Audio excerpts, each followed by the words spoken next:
Good morning from Little Creek Bee Ranch. We've got quite a little tip here for you I think's worth mentioning. You will see that we have a new inner cover here. It's kind of morphed into a really important tool, a little bit more so than I expected, but we're real excited about this, so I want to share this with you. These are new inner covers that we have made, and what you're looking at is the short side.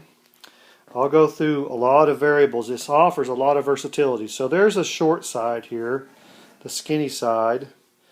That's 3/8, and if you turn it over, that's 1.5 inches. But the reason we did this is we want to be able to get as much mileage with our tools as we can. Now here's the principle. The top of the beehive is really super important, summer and winter, particularly winter. The bees will come up to eat. They typically don't go down when it's really cold. But beetles play high. The beetles tend to get away from the core of the colony and they want to play high. So I'm going to give you some variety of strategies here. So let me take out a lid here now. I'll explain this first. We cut holes in the top, in the back. We wanted them in the back. Let's see if I can monkey that out. Like this would be the front porch of the hive, and this is the back where we work. And we used, I'll reach over and grab a saw blade. Oops, there's a coffee pot going off. Okay, so this is the cup blade that we used. It's 2 3/4. See that 2 3/4? 70 millimeters, 2 3/4. Made by Lennox. I think I got it at Lowe's. And boy, it's sharp, man. Those teeth that get right through that masonite.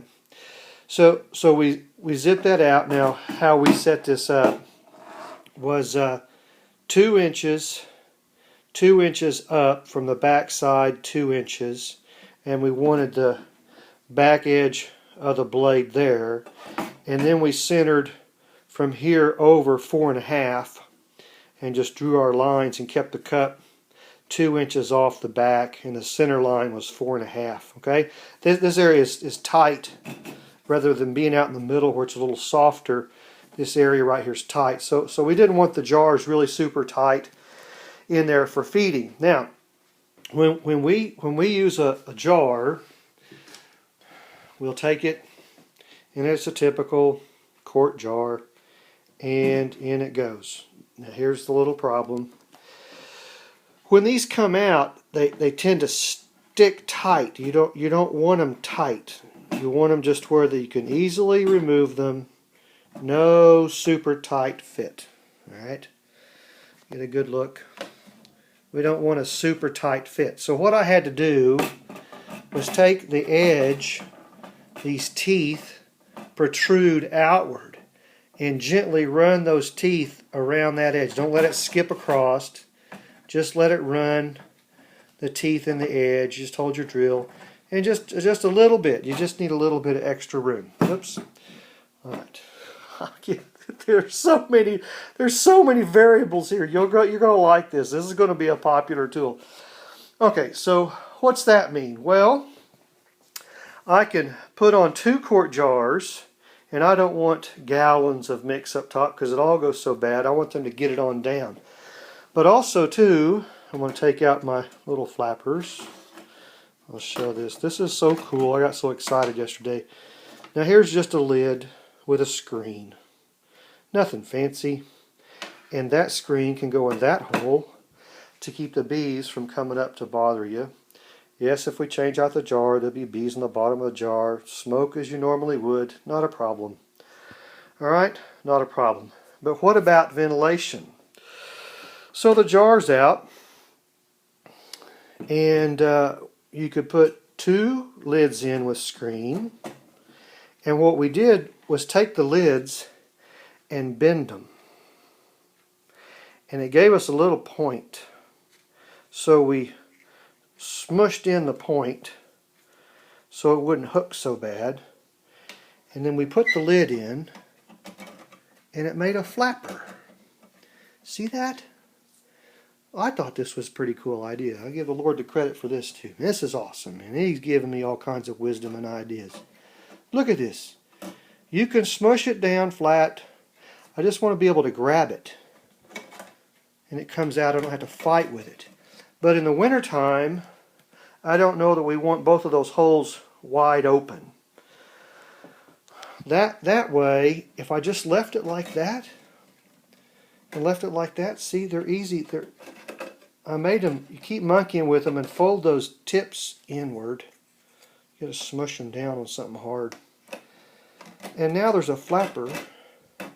And just left like it is right now, and if you took a little stick or 2/4 and put up there and put your outer lid on, that's enough air to wick out the moisture. We want moisture out in the wintertime.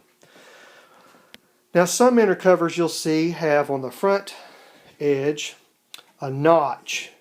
Now we didn't like that because it limits us in preventing robbers from coming in the top. We didn't want that. So we didn't notch the rim. But we want the ventilation, and by doing it this way I can have full ventilation and they can't come out. Or in the wintertime I can push it down like that. Now the fat side is down where it can receive a candy block. Now check this out. Let me move stuff around here. This is cool. This gets really cool. Here, watch this. So the table, it's got all kinds of stuff on it. All right. So here's the candy block on top of the hive without the foil, okay? No foil goes on. And then you could actually get 2 blocks in there. See that? One there and one there. Or a whole block, if you want to make a big old giant block. That goes over the top. It fits nicely. And you can come in and feed at will. If you're going to feed, you put a medium on top, like so. And then we, of course, if we're going to feed one of these, oops, let's go.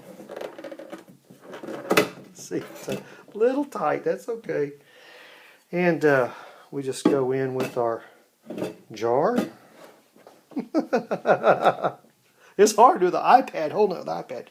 Okay, and the lid can stay in the cavity or up to the side. All right. You're ventilating here. You have your candy block underneath. You can feed 2 jars of sugar if you want, or you can feed and vent at the same time. But what about a knit cap up here? Have you ever seen cottonseed holes? Cottonseed holes. Cottonseed holes they're thick. I should have undone this. Here we go. Now check this out. Now you don't have to do this, but I like cottonseed holes because cottonseed holes they're matted. They're really thick. So if you put some cottonseed hulls out here, a whole bunch, I don't know, an inch layer. Look at that. It's like natural insulation. See how they mat together. The bees need a knit cap on top for wintertime, not summertime, wintertime. And the reason I'm showing you all this is your top management strategy is huge. It's just huge. We have yet to go through a winter where we have lost colonies. We're still chasing the golden ring here of trying to get through a winter without losing some colonies. And I think we're almost there. That's why I'm showing this, because I know a lot of people lose bees over the winter time, and we don't want that. We're trying to help everybody maintain their bees. All right, so sweep that up. Okay, so there's some options there. Now, check this out. This gets better. This gets cool. So you take the medium away, and what if you're going to work summertime? All right, jar comes out. The lids have got to come out because you're going to be operating on the other side, right? me punch it out the other way. Yeah, you don't want to. One-handed. Yep, there we go. Okay, so now we're over the other way. Yeah, we'll clean up our mess later. Don't tell anybody I'm making a mess. One-handed. You know, I'm doing pretty good for one-handed guy. Okay, so there's summertime. Summertime, and you're back to ventilating. Summertime, you'll be able to feed off the front porch. Oops. That comes out. That comes out. Now you're ventilating. Early spring, you can feed off the top if you want to. Medium box goes back on. But what about beetles? Check this out. You're going to have a multi-pronged strategy for beetles. So here's a new tip that's running across the internet. Is the microfiber towels. Now you can cut these towels down, strips or squares, however you want to do it. Bought a bundle of 8 for $5 at Walmart. These are tips coming out of Australia where the beetles are really, really bad. And the principle is that the beetles are getting their legs hung in those small loops of the towel. And a few bees, not too many, but here you have to understand more about beetles. They can get through the screen, but they want to go high where they're unharassed by the bees. So where would we find them? Up here. You're going to find them when you open up. Initially, you're going to find them on top of the inner cover. Well, what if we took our little beetle trap, 3/16 holes, little flavored teacup, the powdered flavored teacups, hot glued in the middle, and we pour mineral oil or cooking oil around here and moth trap mix inside here. You'll find the recipe on littlecreekbeeranch.com bee recipes page. Now the beetles will smell that. But to come up and through the screen, what have they got to cross to get to that bait? The microfiber towel, and make it through the mineral oil, and they just ain't going to happen. It's just not going to happen. They'll get hung up on the towel before they ever get to the oil, and if they get in the hole, they're going to fall in the oil and drown anyway. But there's the bait, and I would also take the lid, and these lids are pretty darn tight. I would not push it down. I would just set it, just like that. We're not trying to close it tight, just because we want to be able to access that. You are going to have to come up with some multi-pronged strategies for beetles. They're tough pests to eliminate and get rid of. Our wintergreen grease works well, but you're going to have to still have some strategies. Okay, so there's a summertime lid. You can still kick up the lid here. The bees can't get in the hole to the trap. And any bugs that do come in, they're still going to get caught on the microfibers. Or you can take this whole set that you see and turn it completely over, turn the vented lids over too, and run on top of the top bars. I would probably cut this towel back a little bit. Just giving you a variety of choices to be able to maximize this inner cover tool. There's the multi-purpose microfiber towels, $5 at Walmart, 8 towels. Okay, so what are the dimensions of the board? Let's go over here. Whoop. Let's go right here so that you get the good proper dimensions, and push it back over. Oh my goodness. 16 1/8 wide for the masonite board I'm talking about. Whoops. A little tougher when you... Oh, well. Hey, we'll get it done. Let's see. What is that? Get my light here. Whoops. Goodness heavens.